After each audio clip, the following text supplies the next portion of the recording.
Hey everybody, and thanks for listening to Starting a Record Label. If you're new here, it's a podcast about starting a record label. Anyway, this week I have on Scott Orr. He not only has a indie record label called Other Songs, he's also an artist, and he has one of my favorite podcasts. It's called Other Record Labels. He actually interviews, obviously, other record labels, and a lot of big ones, including Sub Pop and whatnot. It's pretty great to listen to if you want to get into the mind of some of these higher ups at other record labels. So we talk about his label, we talk about the potential of my label, we also talk about the use of things like podcasts and YouTube to help promote your band or your record label. Just a quick reminder, if you enjoy what I do, please do me a favor and subscribe. And share it on any kind of social media that you have. Wherever you're at right now, do me a favor, click a share, send it off to your friends. But anyway, without further ado, here is Scott Orr from Other Record Labels. Hey everybody, this is Josh from Starting a Record Label, and I've got Scott Orr from Other Songs and Other Record Labels. I love podcasts. I just devour them. A lot of the stuff I do on the weekends to kind of help support the family is like some gig related stuff.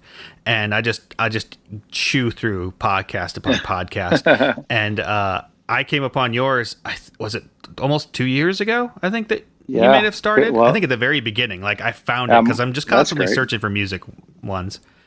And I fell in love with it. And, of the music industry podcasts, I don't think there's very many about record labels in general. Yeah, I know that was pretty lucky. I didn't even really think about that. I mean, I did a little bit of research ahead of time, but that's turned out to be kind of a lucky thing. I started listening to you, some of your music too, as well. And like, dude, I love some of the tracks that you've been putting out. The circle stuff that you put out. I was like, holy crap, this is just like, this makes me feel good. This is like chill music. Like, I just love it. Normally that's awesome. I'm recording horrible kids or something, but it's nice to hear some good music every once in a while. I've made some of that music too. Very nice. Thanks, man. How'd you get started in this whole record label thing? Well, I mean, I started my own record label in 2010, so 10 years ago. Oh, and wow. I started out, and a lot of the labels I talked to start out the same way, but I started out, I guess I must have had some sort of affinity for record labels, in my youth, but I started out as a DIY artist, just doing my own music. And I had a home studio and I was recording my own stuff, and it was really basic back then. And I was just doing my own things. And then when I wasn't recording my own music, I wanted to still fool around in the studio. So I recorded some of my buddies' music. And I remember saying in 2009, like, would you guys want to start a record label together? And they were going to this college that had a lot of people, a lot of fans, and people were coming out to their gigs. And I wasn't in college, and I didn't have as many fans, but I had some online fans. And I thought, if we could get together and put these two bands together, then we could share fans. And then I had a lot of basically I was like, I'll take your fans and then you can take my knowledge that I have when it comes to like making CDs and mastering tracks and that kind of stuff. So it was like, I always saw it as like pooled resources, like if for some reason, if you ever had to buy like a CD replicator or a photocopier or a preamp or anything that costs a lot of money in the music industry, if you could share it between like 4 bands who don't need to use it all the time, but occasionally need to use it, then that's like, a great economic situation. And so that's to me where the label kind of started, and my, where I thought a label would be a good idea is just to share resources and to share some of the benefits amongst a bunch of bands. And so that's kind of just how it formed back in 10 years ago. Nice. I kind of wonder sometimes, because I'm a recording engineer, and I kind of wonder like why bands don't do that kind of idea more often, to where like, because you'll see them, they'll try to get like a piece of gear here and there. It's like, well, if you guys kind of pooled some stuff together, because a lot of them even have practice spots together, well, why don't you kind of pool your resources together and have a little studio in there too, I've seen some more. I have some buddies. I was just at a studio recently, and I think 3 like-minded musicians, all with the same aesthetic, are kind of doing that, and they have all of their gear in one spot. I think it's a great idea. Mm-hmm. So what you're saying is, since you had a lot of like prior knowledge kind of trying to promote yourself, you kind of pulled it in with the partnership of some other people to kind of create the label. Yeah. So when you're working with other people, how hands-on are you then? Do you do a lot of producing and recording of them too? Yeah. The label evolved out of my home studio, and 10 years ago, home studios were not as common as they are today. And I mean, even the home studio I had back then, it like the converters were really basic, and everything was run off of a PC. And Pro Tools back in 10 years ago, you couldn't even use Pro Tools unless you had their hardware. So it was like a tough time for home studios. So I was pretty unique that I had gear that I could record, and I figured out how to manipulate the software that I had and the tools that I had to make something that sounded pretty decent. I was also figuring out the internet and the first wave of, Web 2.0, and figuring out how to share music online and how to share MP3s. And so I was kind of just figuring out that, and everything came out of the idea of the studio. And so to me, a record label, or my record label, has always been, I record the music and then I release the music. And that has been a really great way to go on, because I can record the music essentially for free for the artists, and we can I'm only working with artists that I enjoy spending 200 hours in the studio with, but I'm making these tracks, and then we're releasing them under my label, and we're starting with a cost of zero. You know what I mean? So it's like the break even point is instant. Like, we can sell one MP3 and we're good. And so it's not always the case. Like, there's promotion, and sometimes we have session musicians and other things, but it really helped keep the cost down. The problem with that, as 10 years has gone on, and I've been doing some other things with the podcasts, it's been an issue, because now, in order for my label to have a release, I need to spend 12 months working on a record. And it's worked for the past 7 or 8 years, but in the last couple of years, it hasn't been something sustainable. I've been, pulling back on releases to focus on the podcast, and I've also been looking for more artists who have records already completed that I can release. Okay. So you might be moving to more kind of like releasing other people's already recorded stuff. Yeah, I think that's the goal. I just don't have the time anymore to do even artists locally. Like, I just don't have the time to do that, and I don't necessarily have the passion to do that, because I've done it before. I've done 8 or 9 years of doing that, and it's just really tiring, and it's demotivating whenever it's like you work on a record for a year and then it just doesn't sell, or it doesn't strike a chord with people. That's really depressing. So I am kind of moving away from that. The funny thing is that I never realized that, like, that's a label recording the records and then releasing those records was really unique. I kind of thought more labels did that, but originally, like Sun Records, that's how they did it. But now, it's not common at all. No. In fact,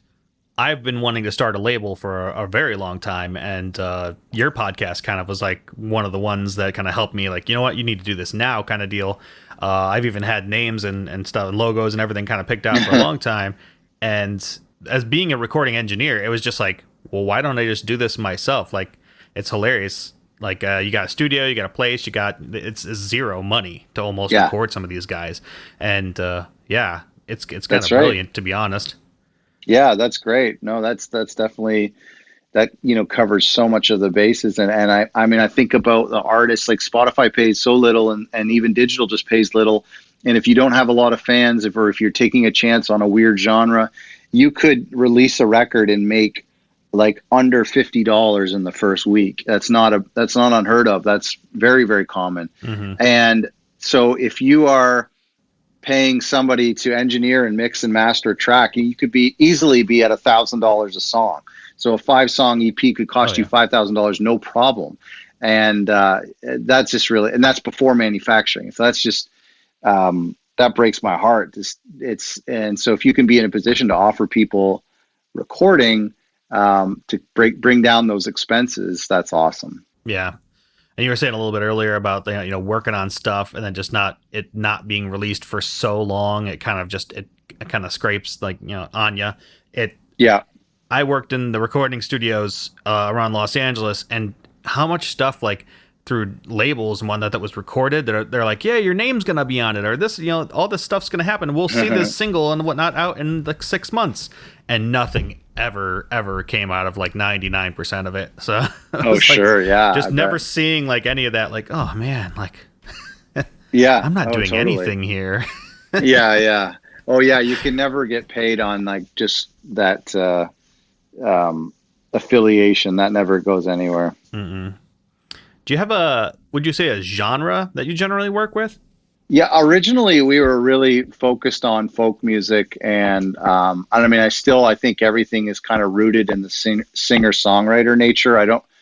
And that's always been a limitation. I don't know if that's been my preference, but it's just been a limitation of the studio. When you're a bedroom studio, and originally we were in this room that was, oh my gosh, it was you could lay down one way, but you couldn't lay down another way. It was really a closet, and it was just so small. And so I think that was probably the limitations of having one or two channel inputs, and so singer, and then also if you're looking to sign people, it's easier to come up with singer-songwriters than it is to come up with bands, or to come up with bands that are going to stay together or have their songs worked out, So I think it has always been folk music. It's been rooted in a Canadian folk music with obviously Americana influences. And, but over the years, it's evolved to being,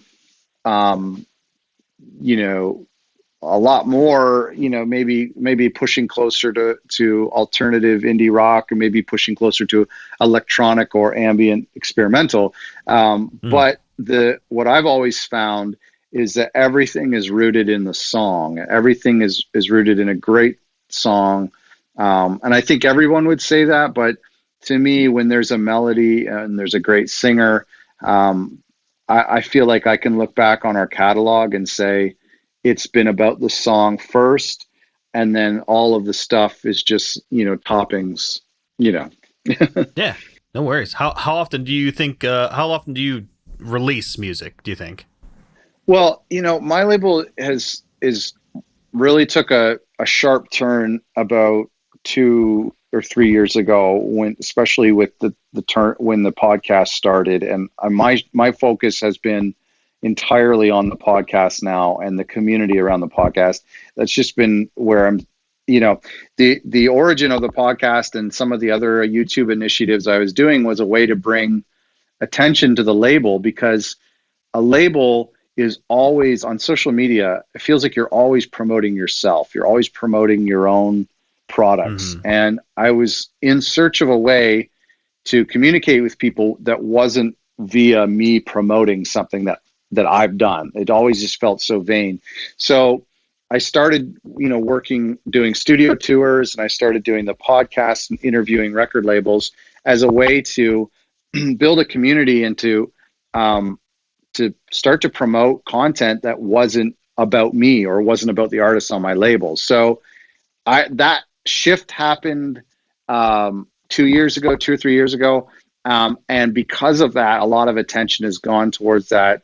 And now I'm trying, as my label, I'm trying to do one major release a year, and then singles whenever they come. So if an artist is like, hey, listen, I recorded this, or I have an ambient artist on our label who will send me a fully completed EP, and I'll be like, oh, let's release this in a couple of months, But usually I try to have one record that I've been working on for a year or two every single year. And then, some singles and some EPs when I can. If I was 100% focused on the label and didn't have these other projects, then I would be maybe doing a major release every quarter. But we've seen some labels on the podcast who do one major release a month. And I just think I couldn't do that. I mean, I have no idea, not even talking about recording it. I just, good for them for doing that. I just feel like I would get so overwhelmed. Oh, I'm sure. Yeah. I mean, you've gotten some pretty notable labels on your podcast. Yeah. How has that kind of changed? Well, I mean, I guess you could kind of just talked about it. Changed how you run the label, I guess. You're kind of more focusing on the podcast even than the label? Yeah, absolutely. Did it give you any kind of like bumps or listens or in like purchases or anything for the label? I don't know. Maybe I haven't really looked at that. Like, I've just been so kind of consumed with the podcast, and it's tough because originally, like, I saw it as being this unique thing that our label offered in a unique way to network with people and to promote the label and to have content on the label and to do exactly what you said, which is to drive, eventually or collaterally drive people to our Bandcamp or our streams to be aware of our artists. Well, the problem, and I don't know. I'm sure that's happened. Like, there's been a bump in everything. There's been a bump in social media. There's been a bump in websites hits. So, and the music has slowed down because of the podcast. So it's hard to tell if there would be a bump if we kept it up. But I've just been so focused with the podcast, and originally it was this idea of having some sort of unique selling point for the label is to have this podcast. But now I kind of feel like there's like this pivot happening where just in my own life where this podcast has become really special, really unique. It's getting a really good response from a really great community.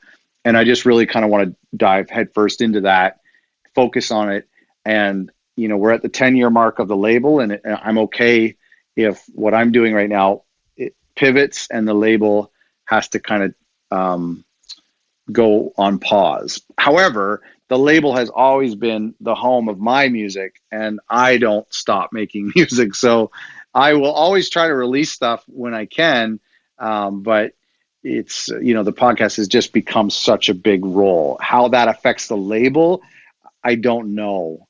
I don't know. Yeah. I mean, that's kind of the reason I kind of started what I'm doing right now. I mean, heck, it's called starting a record label just because it's kind of like just a journal of me, kind of almost to force me to kind of move forward.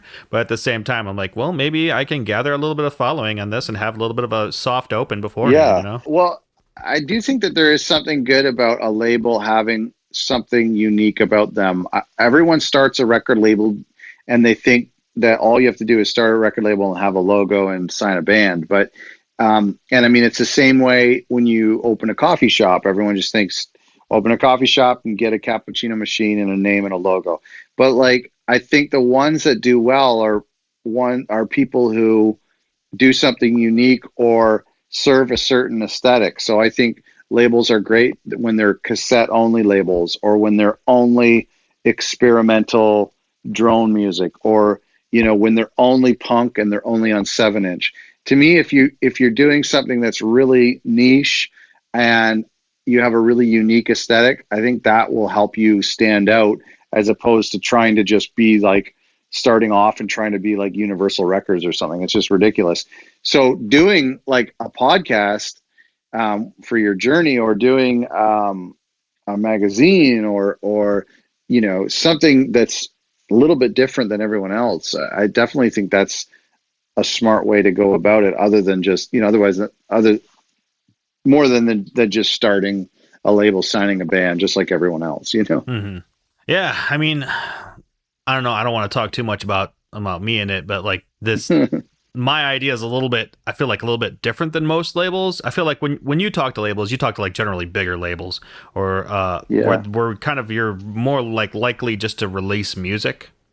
And what I kind of want to do is kind of work with the artist and not only release music, maybe more consistently, like once a month, a song or something like that, to work towards like maybe more like a singles idea, and work towards more of like a social media presence.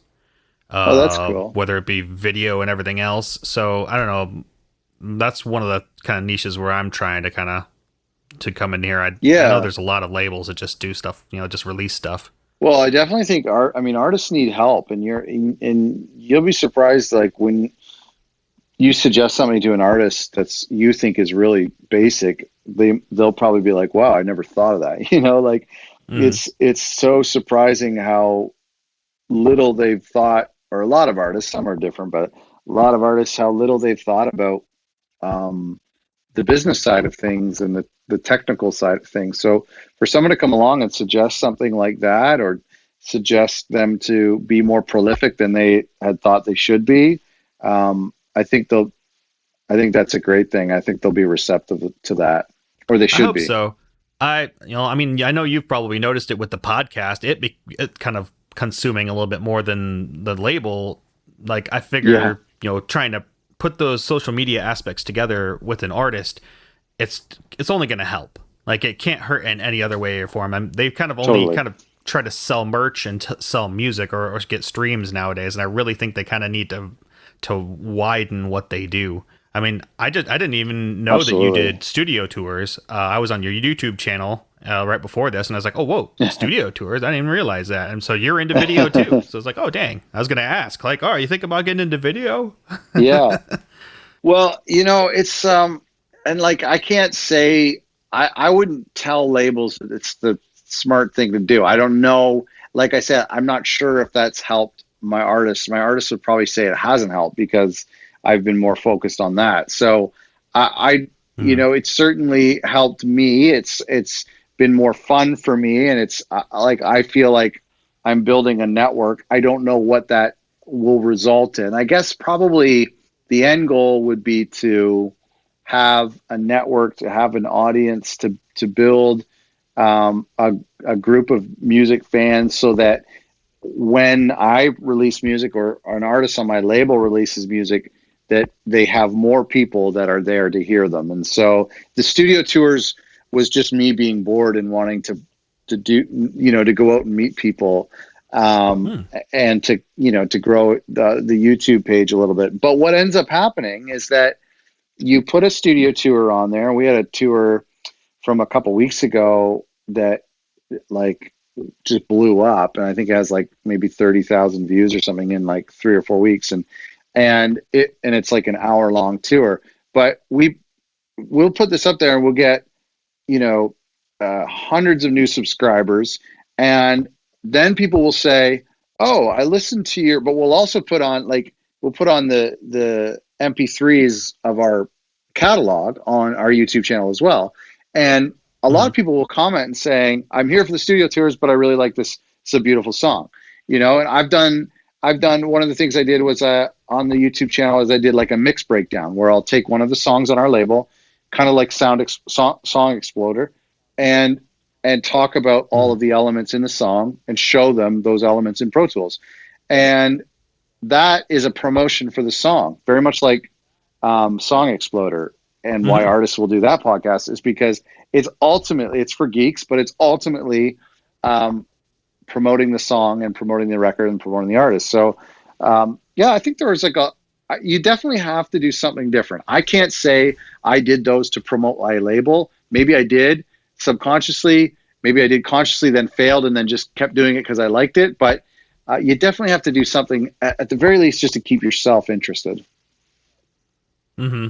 Well, I even see a lot of actors and especially comedians, obviously, doing podcasts, and I really think like their podcast has probably taken over more than some of their acting jobs have. I mean, definitely with Joe Rogan, Right. but like even take a look at oh, what's the guy that's married to Kristen Bell? Oh yeah, yeah, yeah. Dax I can't remember Shepard. his name. Dax Yeah, Shepard. Like he has his own podcast now. It's gotten very big. yeah, So it's kind of like, wow, this, yeah, I'm sure it can help, but at the same time, what happened with you, it kind of yeah, takes over what you're doing. yeah. It definitely did. And I mean, I'm not even a podcast fan. Like I don't. I have like one podcast I listen to, one or two occasionally. And it's only if I go for a long drive. I find them stressful to keep up with them. Hmm. And but yeah, I've been so blessed that like it seems to be that people love it, and you would think that it would be like a certain crowd, but really it's everyone. like everyone, maybe a certain demographic, a certain age, but like everyone has their podcast, which is great. Nice.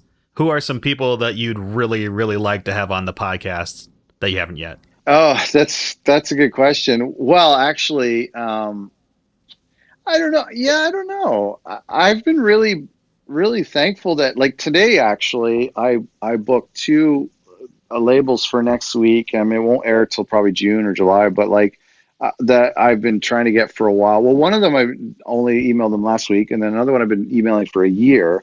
And some of the bigger labels, like bigger independent labels, like Merge and Jaguar and like the Secretly Group and stuff, you email them for like, you could be emailing them for like 6 months to a year, and they just are like, I'd like to do this, but not right now. Email me later. And then you just kind of pester and pester and pester. And just last week, I emailed this other label, and I was like, I'm sorry to bother you, but I thought because of the lockdown that people might have more time on their hands. And sure enough, they're like, yeah, let's do it Tuesday. So, I've been really blessed with like, when I think of a label, then I email them and they generally will say yes, which has been really great. Like it hasn't always been that way. It's gotten easier.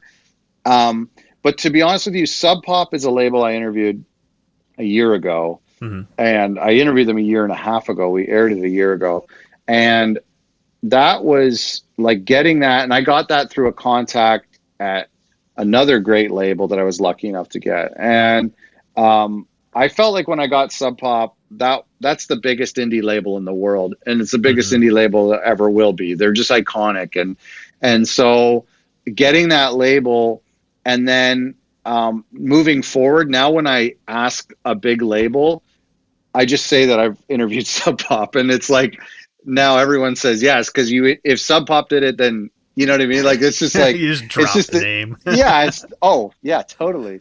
So now I can say like Sub Pop and Mute Records. I mean, Daniel Miller is like one of the founders of electronic music in the history of music. Like it's humongous, and he works with Depeche Mode and Kraftwerk, and so like to interview that label, 30-year-old label.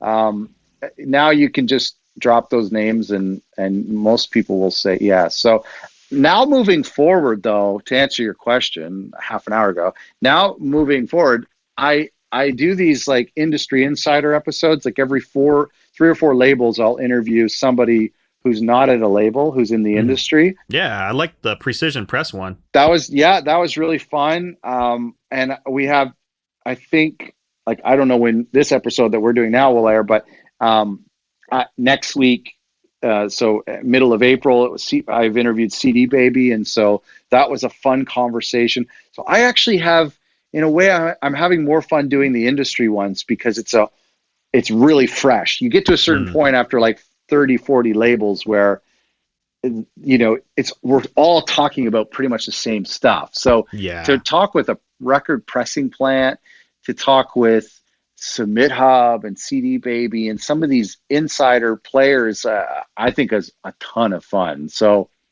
sorry, let me answer finally answer this question. Now that I've had a walk around, to interview someone from Spotify would be my dream. Nice. And I think they are so mysterious that I would never in this lifetime get an interview. And if I did get an interview, I don't think they'd answer all my questions. So my dream would be Spotify. Yeah, there it is. Very nice. Yeah, I find it kind of hard to get people to commit or respond.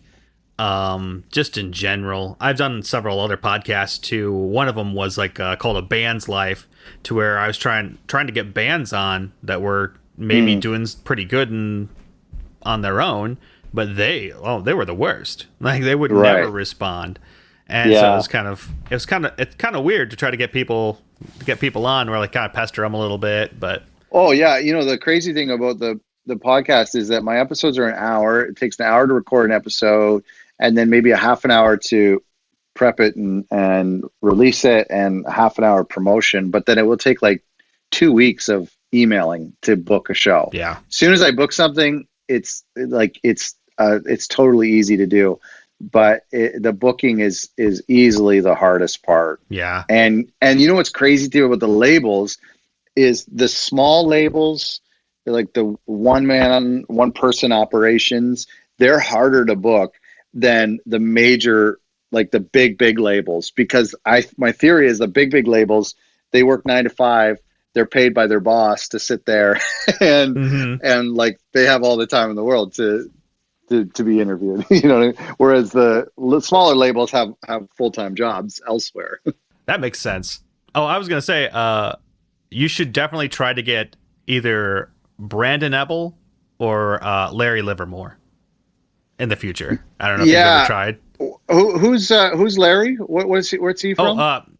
he did Lookout Records. Oh, okay, yes. They're no Okay, more, but well, like his story is. right. I read his book that he put out like a year or two ago, and like I Yeah. literally almost cried at the end. Like it was awesome. Oh, I got to get that book. I got to send me a link for that because Sure. I love reading label books. You know what? That's a good idea.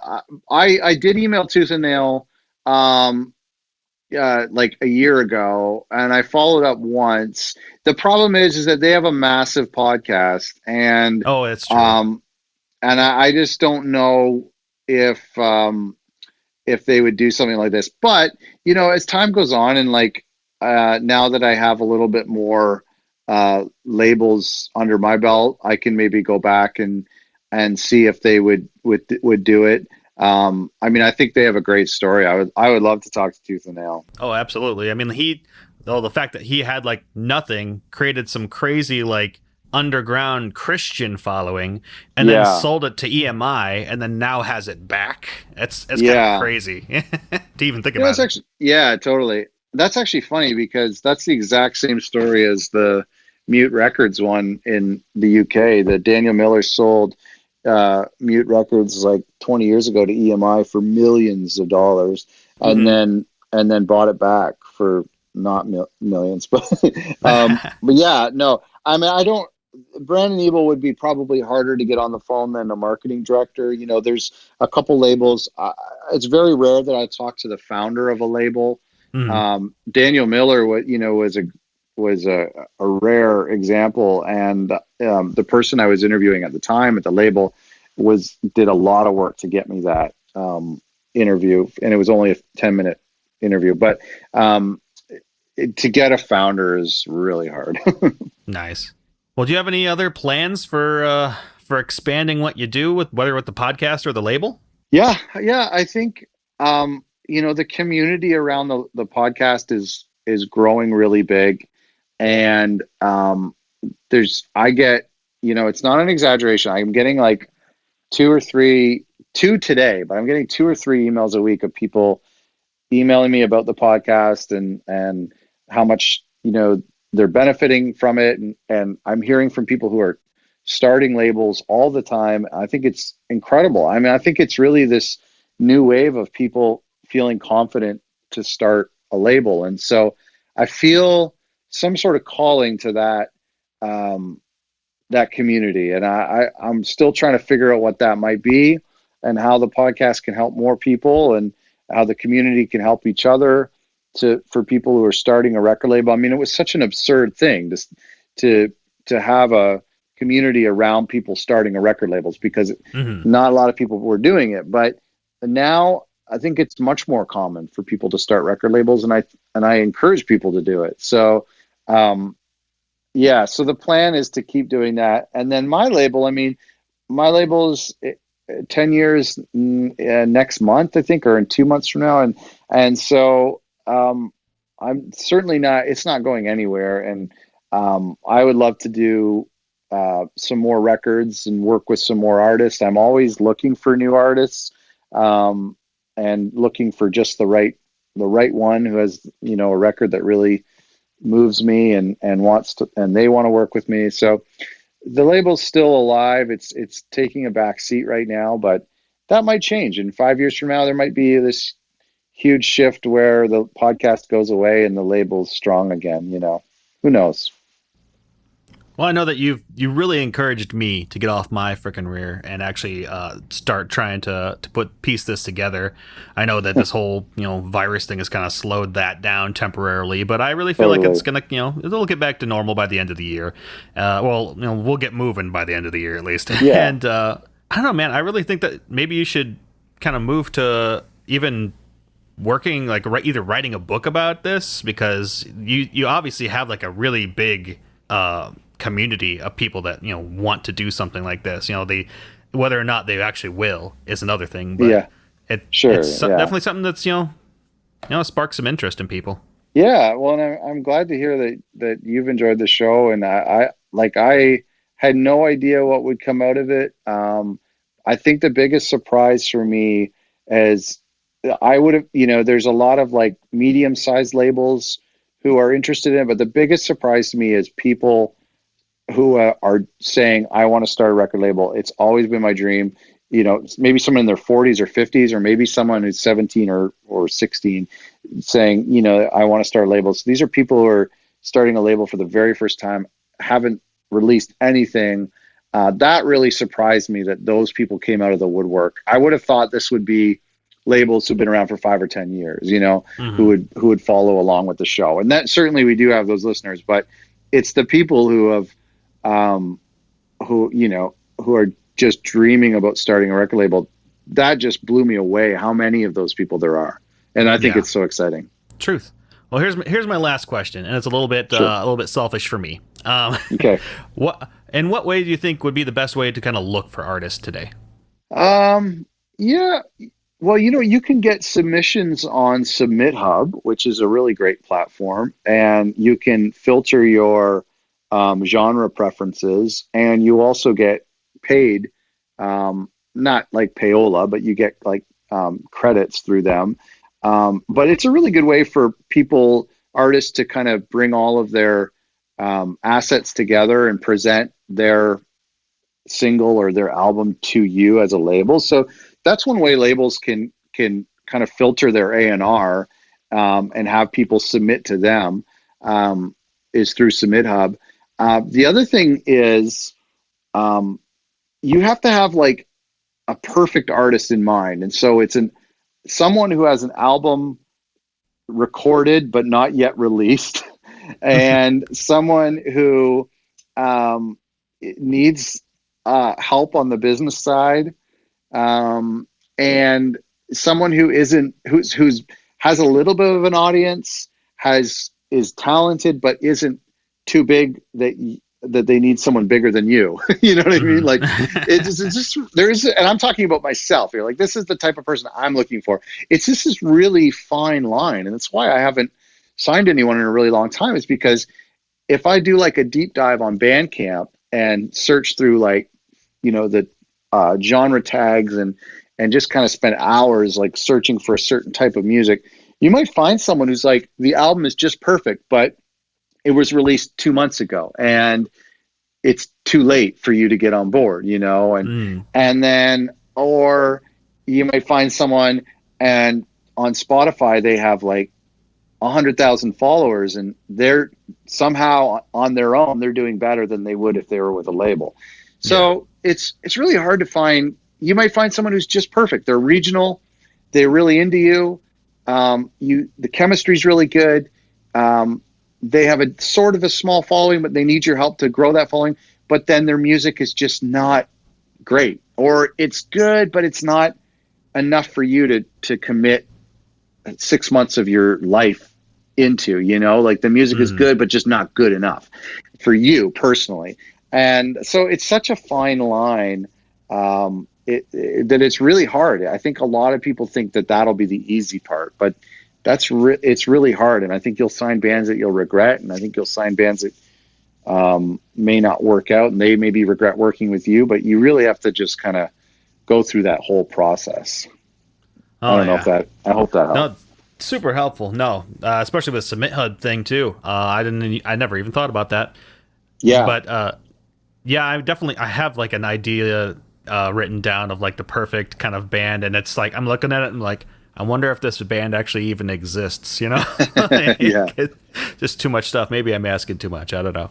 Well, you definitely need to. You really should have a guinea pig band, and I mean, a lot of people who start labels are artists themselves, and they release their own music as a guinea pig, or your friend's band. So if you can do that, then everyone's a lot more forgiving and willing for you to make your mistakes on your friends than on some band from the Netherlands who are hoping that you're going to break them in America. That definitely makes sense. You have a little, you're out there, hey, I could at least do this. They can at least see that.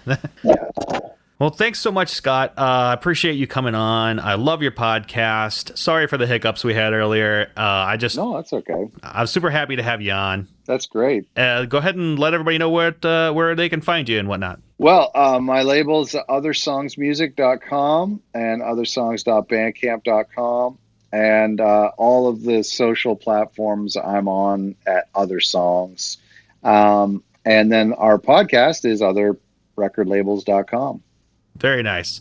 By the way, the name for the podcast, this hilariously fits super well. Like, this is Other Record Labels. Just Other record labels. Yeah. Well, I was always trying to brand things with the word other because our label is called Other Songs. And that actually was the first thing to come to me out of the whole deal. Very nice. Well, have yourself a good day, and thanks so much, man. You too. Thanks very much. Stay in touch. Thanks so much to Scott, and make sure to hit that subscribe button, and see you next time.